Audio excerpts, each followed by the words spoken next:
So Glenn, I read, tell me if this is true or not, from Wikipedia, Google, ChatGPT. You're a collector of a lot of things. Yeah. Right? You have a copy of the Constitution. You have a bunch of, you have everything. Watches, cars, everything, correct? Yeah. Not the Constitution. Copy of the first draft of the Declaration. The first draft of the Declaration. Yeah. Okay.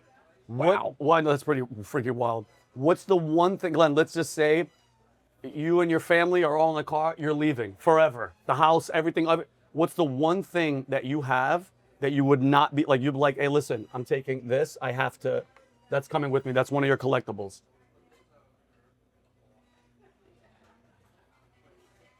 The most, it would either be George Washington's glasses or his compass. Oh, wow. And where'd you get those? Auction. So the compass is the first thing I ever bought as a collector of American history. I was bidding against the ladies at Mount Vernon, and if had I known that, I would have stopped bidding, because I thought, you know. But they had this great strategy. I found out later from the auctioneer. He said, as soon as it got up to an uncomfortable place for them, they said, oh, well, we'll get it next time. Yeah, because they have such a long view. It's been around forever. It's going to be around forever. So I get it. Let's get it. And then I have his glasses, which saved us from a second revolution. Wow. He was, you know, the Congress had lied to everybody. They weren't going to pay anybody. Our money was worth garbage. All of these guys had been signed up and promised, we're going to pay you. We win. Think of this. Here are these farmers who have just become an army, and they defeated the British. Yeah. Okay, that's like us defeating SEAL Team 6. You know what I mean? Yeah. We're walking pretty high after that. We're like, we just killed them all. You know what I mean? Yeah. We're full of ourselves.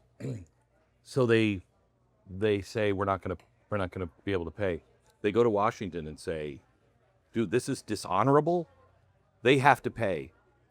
And he's smart enough to know, or else we're gonna kill them. Of course. So he rides into Philadelphia. He meets with Congress. Nobody's going to help pay them. One guy says, I will argue for you. I will keep this alive. I say, great, could you write that down for me? Writes it down. Washington puts it in his pocket. He rides back to camp. The guys are all away from camp. He knows right where they are. They're in a meeting house, and they're meeting about, we're going in to kill them all. And we're going to kill every member of Congress. And he walks in, and he said, gentlemen, I know what you're preparing to do, and you must not do it. We didn't overthrow one tyrant to replace him with another. Wow. And nobody ever talked back to Washington. The guy was invincible. He had 6 white stallions on the front line shot out from underneath him. He never got a scratch, ever. He would walk off. There's coats with bullet holes through the coats. He never was hit by a bullet. Hats. Wow. Okay? People said, Talking about plot armor. Oh, yeah. I had him dead to rights. I fired. It didn't hit him. So people thought he was invincible. Wow. Also, the average man was 5'4". He's like 6'4". So he's a foot above everybody. He's a giant of a man. So he is, you know, he's the Tony Robbins of the day. Yeah. Just this banana hand guy coming at you. And everybody thought, this guy's never going to die. And he demanded and earned so much respect. You didn't get out of line with him. Well, they start arguing back. And one of them says, well, you were just there. What'd you get? Did you get anything? And he said, actually, I do have something. And he reaches in to his pocket and he pulls out the letter. And there's nothing there except I'm going to fight for you. Okay? And he reaches in. He realizes he can't read it because of his glasses. No one had ever seen him in his glasses. Only Alexander Hamilton. Alexander Hamilton was behind him. He's the aide-de-camp. And Washington looks at him. Give me my glasses. Wow. And Hamilton hands them to him.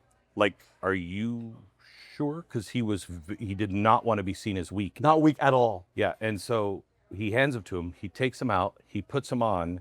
The room goes deathly quiet. And he knows that all of his men are now looking at him differently. And they're seeing him as an old man. And he said,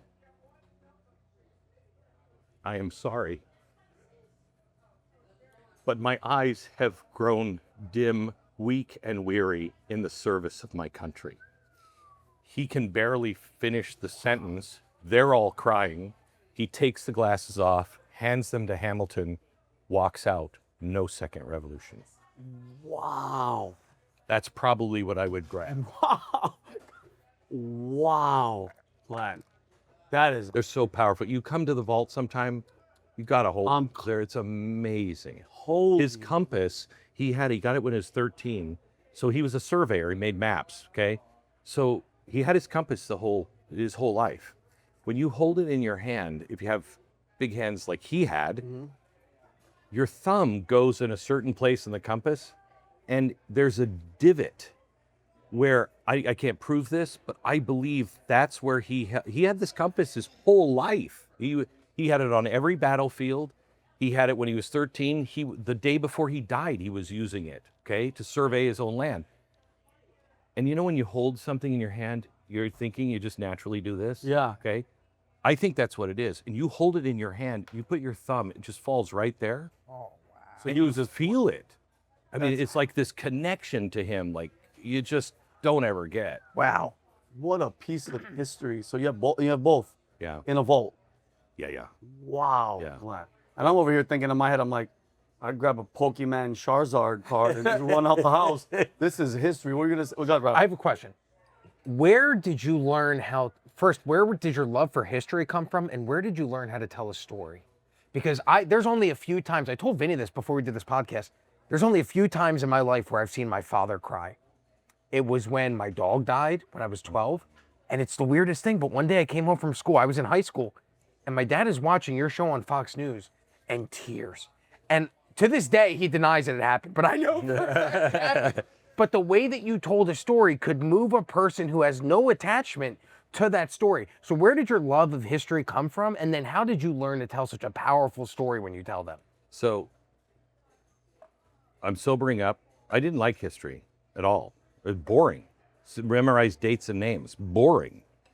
And I'm sobering up. I'm starting to read a lot. I read about 7,000 books in about a year and a half. Holy moly. And I'm constantly reading.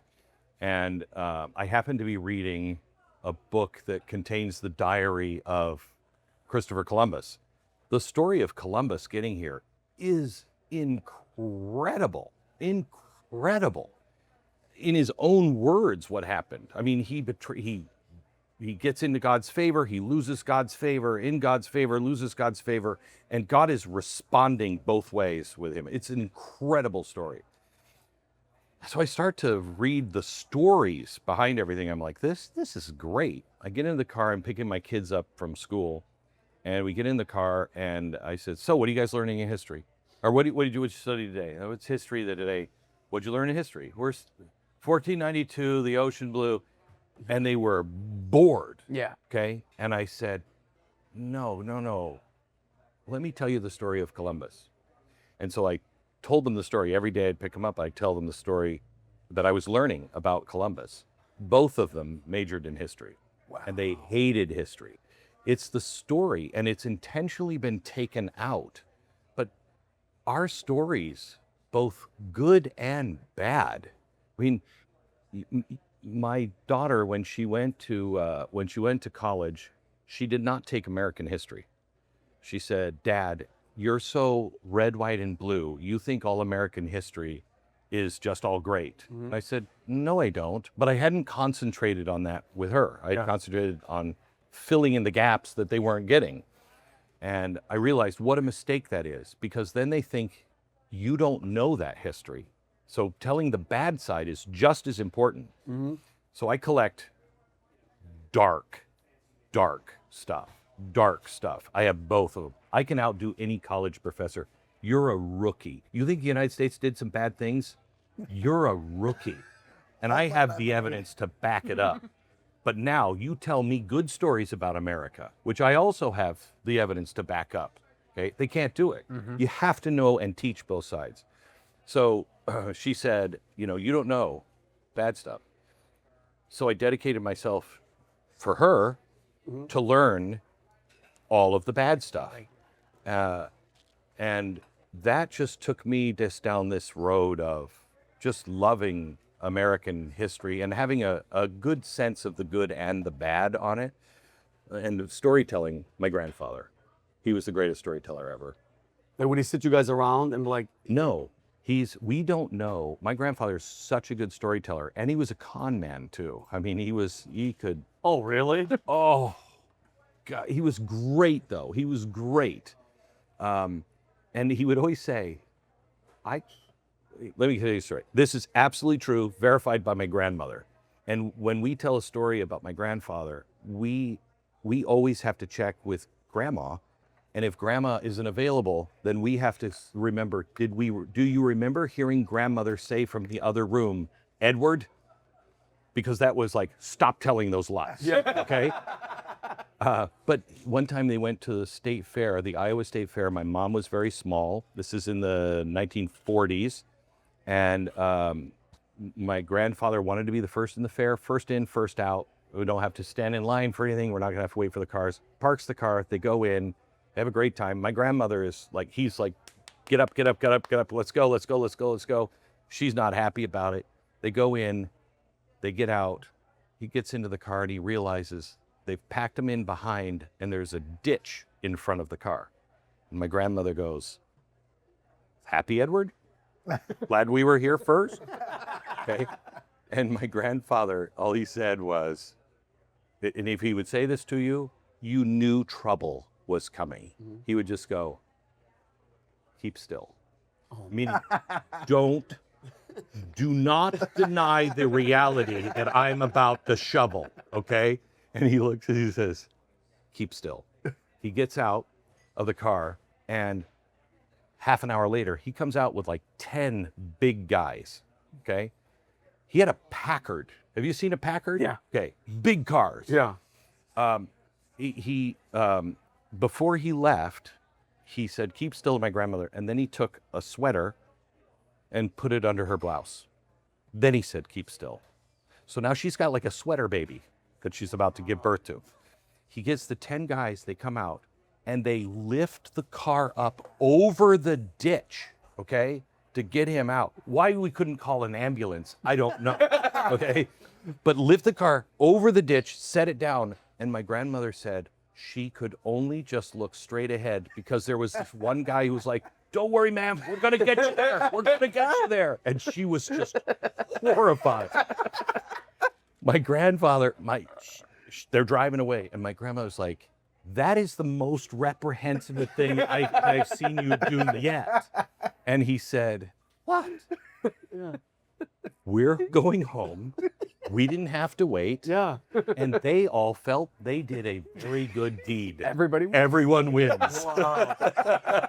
Win-win for everybody. That's hard. Wow. If you like this video and you want to watch the full podcast, click here. But if you have the attention span of a squirrel and only want to watch clips like the one you just saw, click here.